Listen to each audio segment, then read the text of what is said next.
Good day to all of you students. Today I shall teach you class 12th English Flamingo lesson 6. Name of the chapter is Poets and Pancakes and name of the writer is Ashoka Mitran. Student, it's the first part of this chapter. Student, lesson 6 Poet and Pancakes, and about the author, writer name Ashoka Mitran. 1931, he was born in 1931. Ashoka Mitran जो है उनका birth 1931 को हुआ था. A Tamil writer recounts his year at Gemini Studio in his book My Years with Boss, which talks of the influence of the movies on every aspect of life in India. Student, जो अशोका मित्रन थे उनका 1931 में birth हुआ, Tamil writer थे और वो याद कर रहे हैं recount his years at Gemini studio. और जो जेमिनी स्टूडियो के जो जब वो वहाँ पे थे तो वहाँ के दिनों को की याद कर रहे हैं. और उनकी बुक है, उनकी बुक में ये लिखा हुआ है my years with boss which talks of the influence of the movie. और ये जो उनकी बुक थी माई ईयर्स विद बॉस, इनमें क्या है, जो मूवीज़ के इन्फ्लुएंस से उसके बारे में लिखा हुआ है on every aspect of life in India.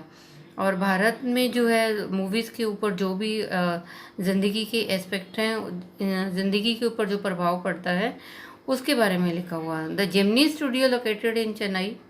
और स्टूडेंट, ये जेमिनी स्टूडियो कहाँ पे है? चेन्नई में है.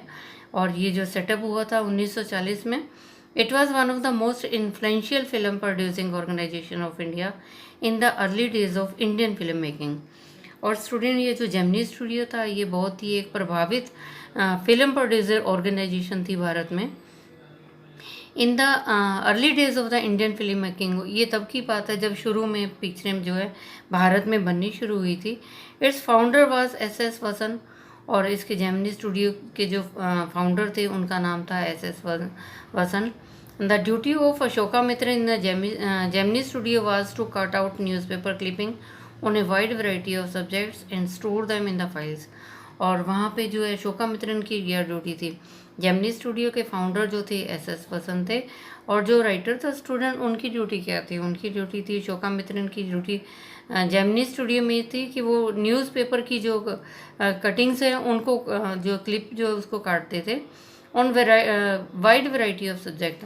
अलग अलग विषय के बारे में जो है न्यूज़पेपर की कटिंग को जो है काट के उसको जो फिर फाइल में लगाते थे. Many of these had to be written out by hands. और बहुत सारी तो जो है उनका लिखा हुआ जो है हाथ से लिखा होता था. Although he performed N insignificant function, he was the most well informed of all the members of the Gemini family. Although he performed N insignificant function, कहते यद्यपि उनका ये काम जो है ज़्यादा सिग्निफिकेंट नहीं था, ज़्यादा महत्वपूर्ण नहीं था, फिर भी वो कहता he was the most well informed of all. तब भी वो सबके लिए जो है एक वेल इन्फॉर्मेशन जो है देते थे सबके लिए जो है. Well informed of all the members of the Gemini family. Gemini family में जो था, जो जेमिनी स्टूडियो था उसमें जो मेंबर थे उनमें जो वो एक अच्छे जो थे इंफॉर्मेशन देने वाले थे. The following is an excerpt from his book my years with boss. ये जो हम नीचे और पढ़ने जा रहे हैं, नेक्स्ट हम जो पढ़ने जा रहे हैं स्टूडेंट, ये फॉलोइंग क्या है? ये एक्सेप्ट है. ये एक जो है हमने एक्सेप्ट लिया हुआ है, एक हिस्सा है इस बुक का, my years with boss. Pancake was the brand name of the makeup material that Gemini Studio bought in truckloads. कहते जो पैनकेक था स्टूडेंट, ये एक ट्रेडमार्क था, एक ब्रांड नेम था. किसका? मेकअप मटेरियल का. जो वो मेकअप स्टूडियो के अंदर जो मेकअप करते थे उसका जो एक ब्रांड नेम था pancake. Pancake was the brand name of the makeup material. Pancake जो था एक ब्रांड नेम था, एक ट्रेडमार्क था जो मेकअप मटेरियल होता था जेमिनी स्टूडियो में. और ये किस में आता था स्टूडेंट? ट्रक में लोड हो के आता था उनका जो मेकअप का मटेरियल है. Greater Garbo must have used it. कहते हैं ये जो मेकअप मटेरियल है ये ग्रेटर गार्बो ने जो ज़रूर इसको यूज़ किया होगा. Miss Gohar must have used it. और इस मेकअप मटेरियल को मिस गोहर ने भी ज़रूर यूज़ किया होगा. Vyjayanthimala must also have used it. और कहते वैजंती माला ने भी इस मेकअप मटेरियल को ज़रूर यूज़ किया होगा. But Rati Agnihotri may not have you even heard of it. परंतु जब रति अग्नोत्री का जो टाइम पीरियड था उसमें शायद उसने इस मटेरियल के बारे में, पैनकेक मटेरियल के बारे में, मेकअप मटेरियल के बारे में नहीं सुना होगा. The makeup department of the Gemini studio was in the upstair of a building that was believed to have been a Robert Clive stable. कहते स्टूडेंट ये जो मेकअप डिपार्टमेंट था ये कहाँ था, जेमिनी स्टूडियो में था। और ये जेमिनी स्टूडियो कहाँ था, अपस्टेयर ऑफ ए बिल्डिंग, उस बिल्डिंग के ऊपर सीढ़ियों में जाके था। कौन सी बिल्डिंग, जहाँ पे जिसको बिलीव किया जाता था कि ये रॉबर्ट क्लाइव का कभी स्टेबल होता था। रॉबर्ट क्लाइव जो क्या था, अंग्रेज थे स्टूडेंट, जब अंग्रेज़ों का राज था तो उस समय क्या था, रॉबर्ट क्लाइव के टाइम में जो है ये जगह जो है एक स्टेबल हुआ करती थी, घोड़ों का जो है अस्तबल हुआ करता था। लेकिन अब क्या है, वहाँ पे बिल्डिंग है और ऊपर स्टेयर्स, अपस्टेयर में जाके जो है जेमिनी स्टूडियो है। और जेमिनी स्टूडियो का ये है मेकअप डिपार्टमेंट है। It dozen other buildings in the city are said to have been his residence. और स्टूडेंट एक दर्जन और भी बिल्डिंग थी वहाँ शहर में जिनको ये कहा जाता है कि ये रॉबर्ट क्लाइव का रेजिडेंस था।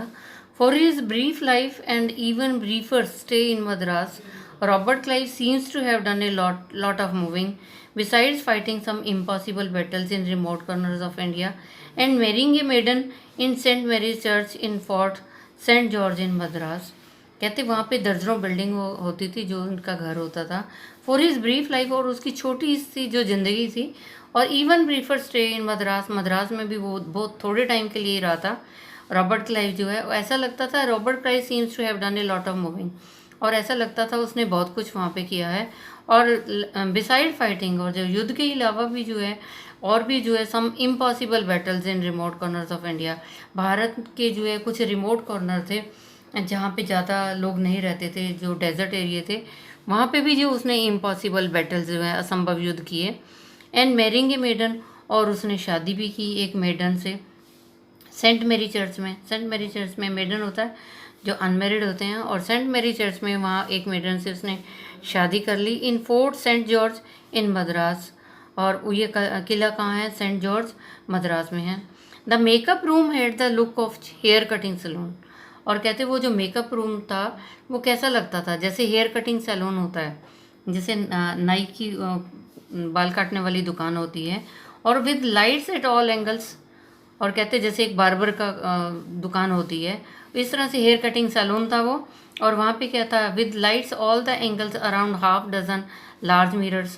कहते जो मेकअप रूम था वो ऐसे नज़र आता था जैसे हेयर कटिंग सैलून है, और वहाँ पे चारों तरफ से हर एंगल से रोशनी थी। और क्या था, आधा दर्जन जो है वहाँ पे शीशे लगे हुए थे।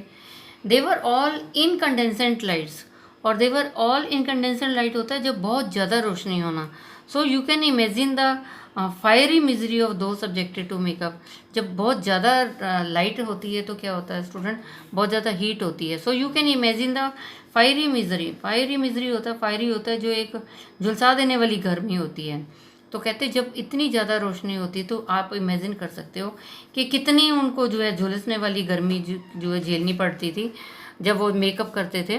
The makeup department was first headed by Bengali who became too big for a studio and left. The makeup department was first headed by Bengali, और ये जो मेकअप डिपार्टमेंट था स्टूडेंट सबसे पहले किसने स्टार्ट किया, बंगाली ने किया स्टार्ट। एक बंगाली था, उसने स्टार्ट किया। हु बिकेम टू बिग, वो इतना बड़ा हो गया स्टूडियो के लिए, और वो फिर उसने लेफ्ट छोड़ दिया। He was succeeded by Maharashtrian, जब वो चला गया तो उसके बंगाली के बाद एक महाराष्ट्रियन आया वहाँ पे। हु वॉज असिस्टेड बाय धरवर कनाडिगा, और उसका जो है वो महाराष्ट्रियन आया, और उसका एक असिस्टेंट था उसके साथ जो है काम करने वाला था, उसका नाम था, जो उसकी हेल्प करता था, असिस्ट करता था, उसका नाम था धरवर कनाडिगा था। एन आंध्रा, वो आंध्र प्रदेश से था। ए मद्रास इंडियन क्रिश्चियन, और वहाँ पे एक मद्रास इंडियन क्रिश्चियन भी था वहाँ पे। और क्या था, एक एंग्लो बर्मीज भी था काम करने वाला, उनके साथ हेल्प करने वाला। द यूजुअल लोकल तमिल्स, और वहाँ पे लोकल जो तमिल के लोकल लोग थे वो भी थे। तो ये क्या बताया स्टूडेंट, जो ये था मेकअप था, उस डिपार्टमेंट था, और उसमें क्या था, बंगाली था और वो चला गया। उसके बाद महाराष्ट्रियन आया, उसका असिस्टेंट था धारवाड़ कनाडिगा जो आंध्र प्रदेश से था। फिर एक मद्रास था जो इंडियन क्रिश्चियन था, एंग्लो बर्मीज भी था, और लोकल तमिल लोग भी थे। ये सब जो है वहाँ पे डिपार्टमेंट में, मेकअप डिपार्टमेंट में काम करते थे। All this shows that there was a great deal of national integration.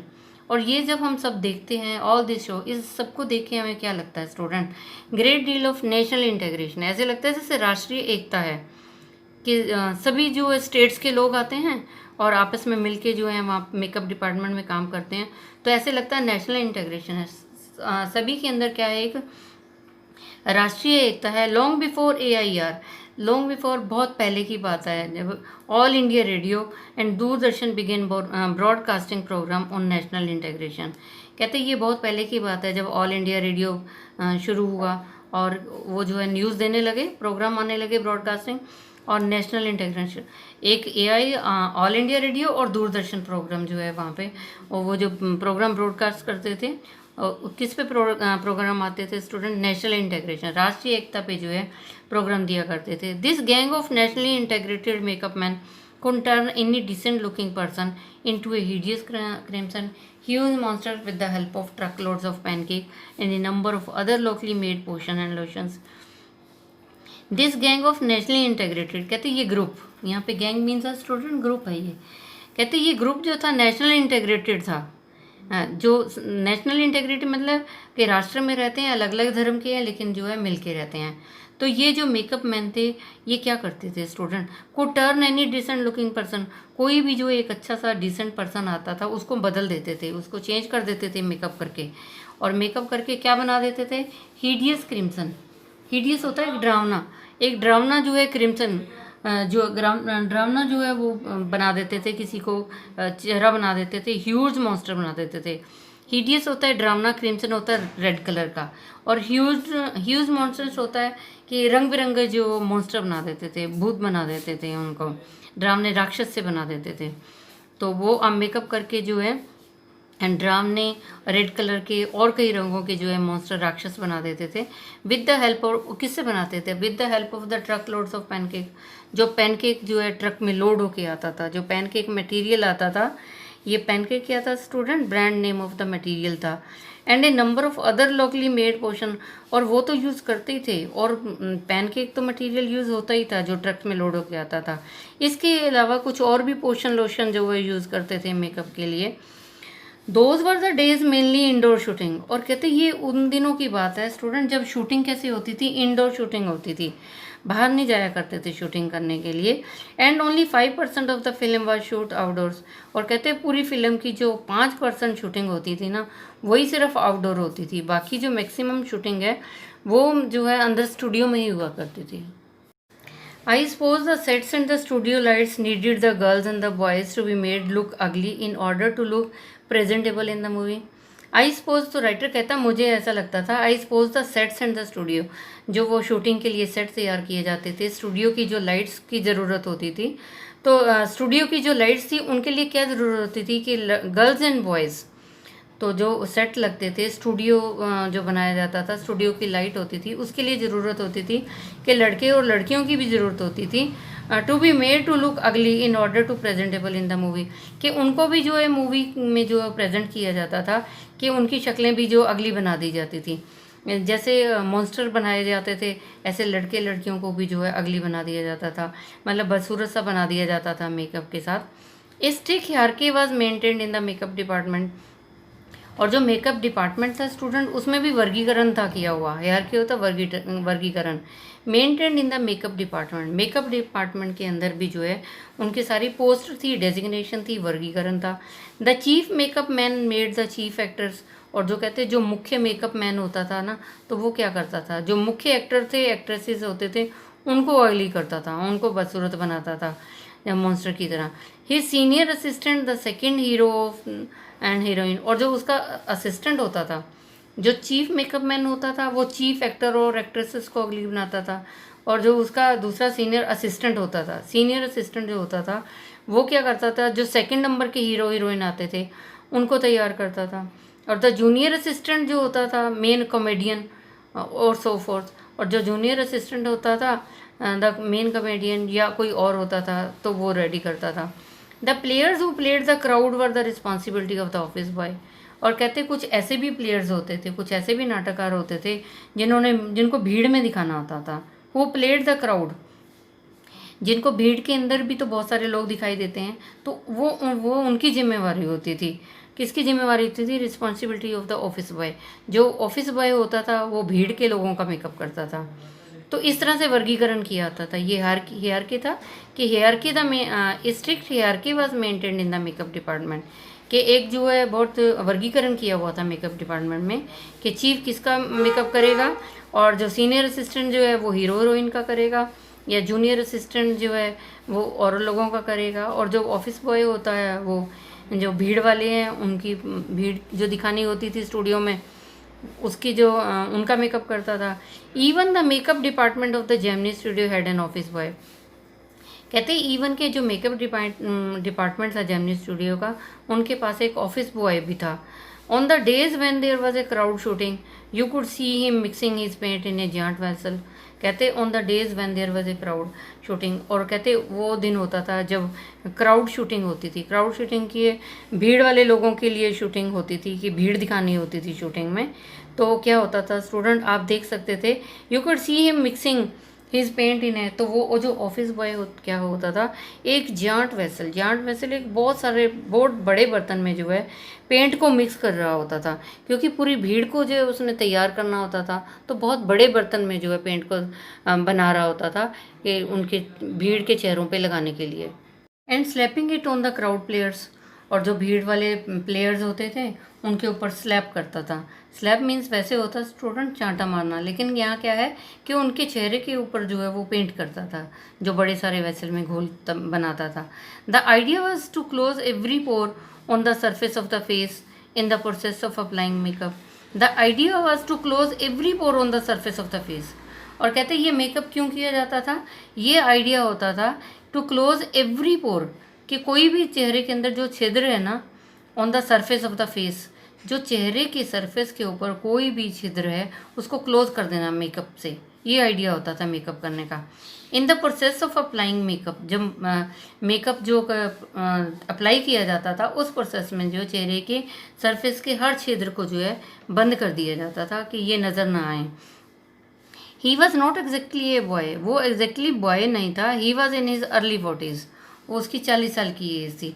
Having entered the studio years ago in the hope of becoming a star actor और ए टॉप स्क्रीन राइटर, डायरेक्टर और lyric writer, he was a bit of poet. और कहते वो जो लड़का था exactly जो boy था वो तो 40 साल का था, और क्या वो स्टूडियो में आया था, कई साल पहले आया था, और किस उम्मीद से आया था, बिकमिंग ए स्टार एक्टर, कि वो एक एक्टर बनेगा, टॉप स्क्रीन राइटर बनेगा, डायरेक्टर बनेगा, लिरिक राइटर बनेगा। He was a bit of poet, और वो जो है थोड़ा सा पोइट भी था। So student, I have taught you part 1 of this chapter. Rest of the thing I shall tell you in the next educational video. And student, I think you might have understood. You tell it to other students so that they can also understand this chapter. And students, stay safe, stay at home, obey your parents. Thank you. Have a nice day. God bless you all.